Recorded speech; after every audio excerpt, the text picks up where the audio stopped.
Takulandirani ku AMTV Malawi kuchimake kwa nkhani zenizeni. Ngati nkhani imeneyo kuno kulibe, dziwani kuti nkhani imeneyo ndi yabodza.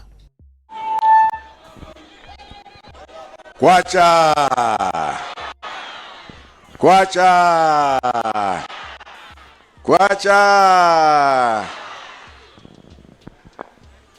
lelo tuntsikulo dala bad uona na maso ndinu kuno kwa Kanyezi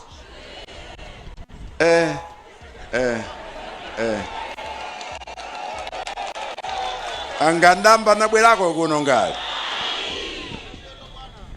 agogo achiri kumwena inkosi ni mafumu anu onse wazi nikuthokozeni kwa basi ineso simmadziwa kuti ndino mlaliki koma Ambuye akudalitse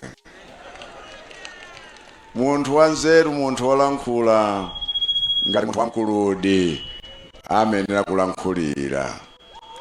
Ndikuthokozeni akuluakulu a chipani cha Malawi Congress kuchokera kulikulu inu agumba ngati organizing secretary SG analipo mpano ndiwo andilandira achimwendo ndi nduna zonse zikomo chifukwa cha kupezeka kwanu regional chair lede komanso DC chairman wathu ndikuthokozeni kwambiri makamaka inu a candidate wathu kuno ku Dedza Chikoma constituency. Tidali kumagomero ngati wodi ya uko lero tabwera kuno kuyatenga ngati wodi ya kuno telali palukayika za Nyamata atandaya pawa mukapatsa voti yanu wanu. Ndikuthokozeni chifukwa constituency ino imayenda di mtunda ndipo uchokera kwakafere kuja kuboda sikuno yaye koma kudzafika sokuno ndithokoze kuti anakoza programu yoti njere njira ya pabisa ipa nidzazungulire kuno tere kuona ngakhale kuno magistrate court ilipo komatu umaona kuti ayi ndithu ine kuno sindadziweko yaye tere kulero ndikuthokozeni chifukwa cha kubwera kwanu.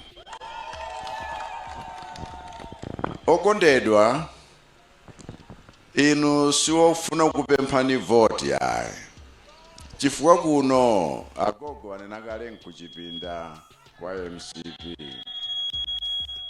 koma ngakhale kuchipinda nthawi zina mavuto amapezekapo chifukwa chakenso akuyamikira mbali inayi komanso nkunena kuti mbali inayi kuli zosoweka tere zina zimene uzionera limodzi nkazungulira kuja ni mayona abe msewo wina uthera panjira mamoti zikadapitirira nkabwera kuno ndaonanso mene ndayendera zikomo chifukwa cha kupitirira kwanu chifukwa voti jamdani patsa 2020 ndi imene tuyathandizira kuti tiyambe kukonza zina ndi zina kuyala maziko achitukuko chokhalitsa ndi cholimba ndipo zimenezi zimene tufuna tipitirize chifukwa nthawi imene ijadachita ngati tangobyala mtengo wa zipatso tautengulira tathirira wayamba kuonetsa tsopano kuti ukubereka zipatso zimene zikomene tonse ndiye tisalole kuti mtengo umenewo tidule kapena maja adule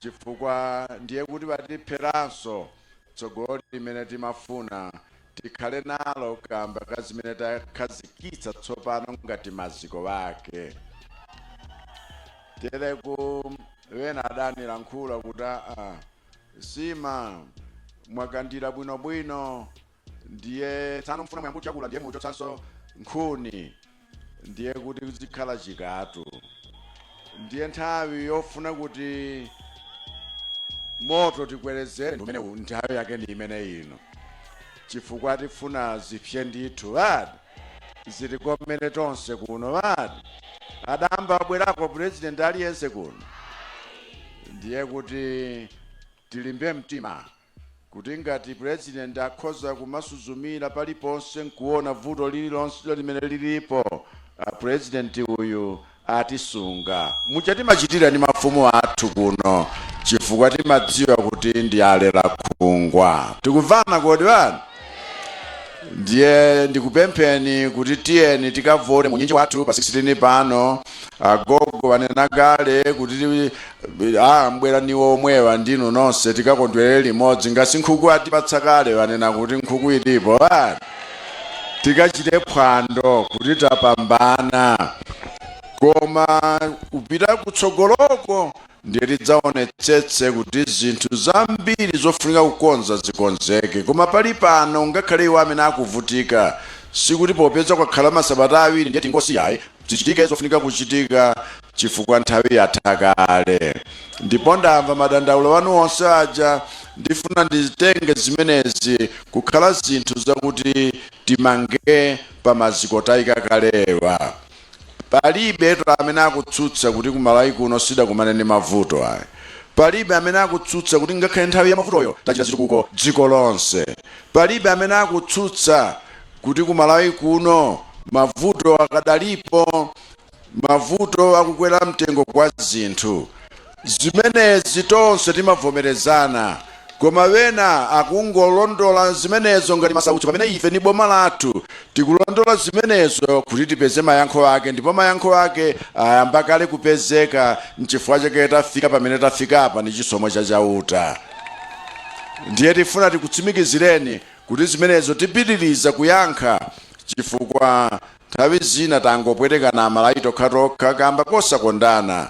Ife sirichita ndale kuno olo tinene kuti kuno nkuchipinda kwa MCP chifukwa mfumu amanena kuti azina atunukamba panoza amanduza soni aja otsutsa atabwera kuno nkuzindikira kuti talowa kuchipinda kwanu ake atangotseka chitseko numapita. Ndiye muzalola azipita bwinobwino osachita chipongwe chilichonse chifukwa anazindikira kuti anatsegula chipinda cholakwika. Tere kwa abale agogo ndathokoza kuti lero nakupezani kuno timankumana kumusikuja koma ambuye akudalitseni nonse. Ndino angati mukavota pano mwaona mafumu onsewa kuno kuli maveterani kuno achipani cha Malawi Congress akapati nkuchipinda nakumana nagogo wena yapa wosatha kuyenda koma abwerabe pano kuti nkaone president mkulu wabwera kuno kwathu. Anthu ofunika kuwasamalanso na amene waja.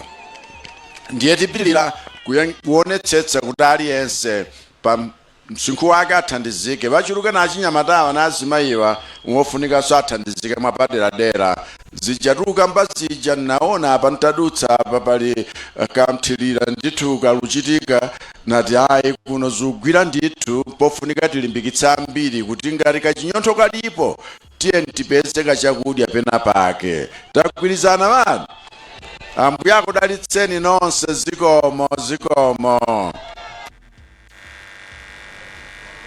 President wa dziko lino Dr. Lazarus Chakwera kuyankhula kukwimbi lomwe lasonkhana pano pa Kanyezi Center mboma lino la Dedza, ndipo ili ndi dera la Dedza Chikoma lomwe ndi dera latsopano ndithu malinga ndi kukhazikitsa madera atsopano abungwe loyendetsa zisankho mdziko muno. Ndiye mtsogoleri wa dziko lino tsopano akuchoka pano kuti apitenso kumalo ena kumeneku ndi kwanjonja boma lomwe la Dedza. Ndiye pamene akunyamuka osayiwala kupanga subscribe ku channel ya AMTV Malawi.